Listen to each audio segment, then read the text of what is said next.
Pihak Twitter menyebut akan menuntut Elon Musk untuk menyelesaikan merger senilai 44 miliar dolar Amerika Serikat yang telah ditolak Elon. Twitter saudara yakin akan memenangkan tuntutan ini. Pernyataan muncul ketika tawaran penuh gejolak dari Musk untuk membeli Twitter kini tampak diambang kehancuran. Hal ini mengemuka setelah CEO Tesla itu mengirim surat ke Dewan Twitter pada Jumat waktu setempat yang mengatakan akan menghentikan akuisisi.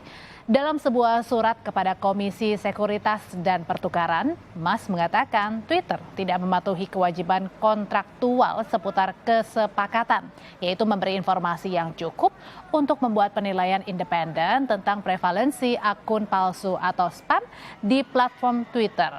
Pada Jumat kemarin, saham Twitter turun 5% menjadi 36,81 dolar Amerika Serikat, jauh di bawah tawaran Elon Musk. Di sisi lain, saham Tesla justru naik sebesar 2,5%.